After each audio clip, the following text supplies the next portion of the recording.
Good afternoon, guys. This is Mike at Wisp America 2017. This is Wednesday afternoon, and we are back at the Baltic Networks booth to talk about some new products. And with Brian, we've got Matt from Siklu, who's going to tell us a little bit about their new products. So what do you got, Matt? Thanks, Mike. We just was fortunate enough to get this shipped to me specifically for a Wisp America show.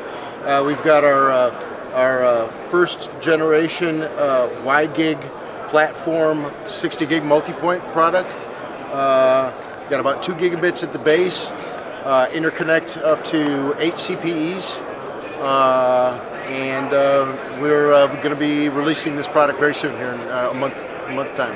Okay, so what does that do? You know, what's some interesting numbers on that? Well, so this is a high density product for suburban, urban areas. Could be for garden style apartments. Could be for Wi-Fi access backhaul for parks, video surveillance backhaul. We have high hopes for this product as a gigabit to the home product, where it doesn't make sense to fiber, either trench fiber or aerial fiber, and so we're hoping this is going to be our GTTH product. Okay. We had to start over. Battery died. What's inside of that radio? So this is a base station, 90 degree sector base station. The CPE looks the same form factor, different stuff inside. Both the CPE though and the base station have beamforming antennas. So the scanning area on the base is 90 degrees horizontal, 20 degrees vertical, and we've got a 5-degree beam, so we can get as the farthest distance we can with it. We've got a 2.5 gig SFP port for traffic, and we've got 2 RJ45 gig E ports, one for PoE management, another one to power another radio or Wi-Fi access point. So we've got lots of features in there. Okay, and so you're looking at this mainly, going into several areas, but it's dense areas. So the reach currently, so we're working with a Qualcomm chipset here, wide gig 802.11 AD chipset. Feel free to Google that. There's lots of great things coming from them. So we've got the first generation chipset, and we anticipate about 200 to 250 meters from base to remote. So it's small areas that we're going to be covering, but high capacity. It's a matter of physics and what we can do with the high frequency. Sure. Okay. And pardon me if maybe you already talked about this. When do we expect that to be in people's hands? The Baltic guys and other distributors should be getting this stuff in the end of April. Okay. It will be in stock and ready. I will mention that there's pretty high demand and pre-orders coming in, so it might be a little bit of a delay depending on the. Sure. There's a lot of folks that want to do proof of concept tests and what have you. Yeah, sure. Yes. So just making sure that if people want it, they need to go get it now. Well, or call their distributor, call Brian now versus fight around until the summer. Yeah, I recommend it. It's not vaporware. We have 12 proof of concept betas going on in the States right now. The results from the beta tests are trickling in and look very favorable. The GA is coming as promised by R&D here in April. Okay. Is there anything else on that topic, or we? No, Mike. We're going to kick you off. Anything you want to add? Matt, what do you think what's kind of the average end user price you believe cost per client acquisition on this platform? Good point. We're looking at if a customer's got one sector and 4 bases, you're about $1,000 per connection, all in. So we're working on that, and we're hoping that as you add clients, of course, then that number goes down. But we're looking for the sweet spot, and we'll be adjusting that. Great. Yeah, I believe this is going to really have a high demand. A lot of people have shown interest here at the show for this product, so we really expect this product to take off. A lot of people are looking as a replacement for their 5 gigahertz multi-point systems that are starting to get strained due to frequency allocation issues.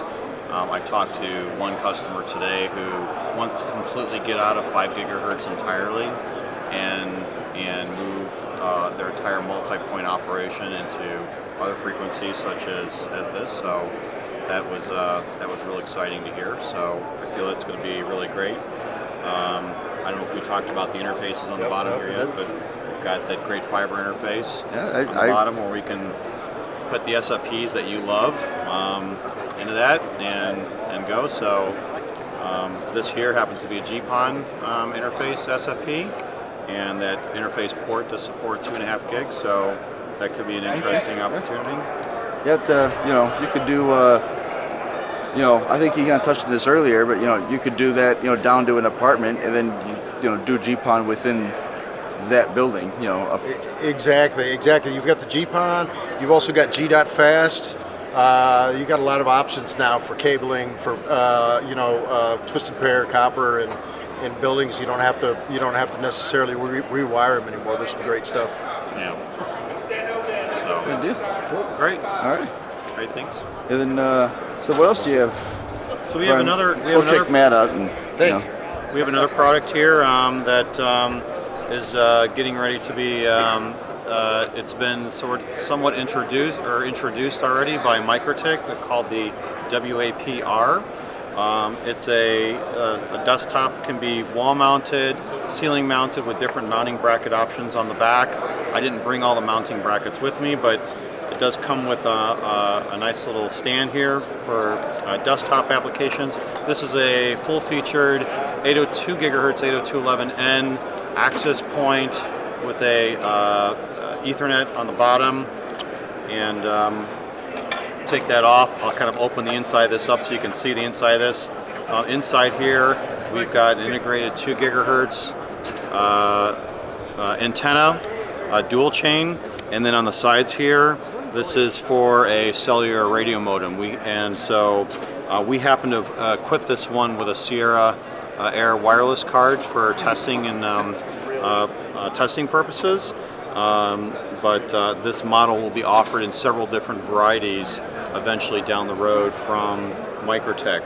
But the other unique feature about this that I can't show you because the bottom happens to be screwed in, there's a neat screw in the bottom, is that there's a DC connector here on the inside that comes with inside the box. You can actually connect this into directly a DC power supply such as a car or some other application. So this potentially could be a really great little 4G hotspot controller for someone, router, backup, or just act as an access point. So a lot of neat possibilities with this guy.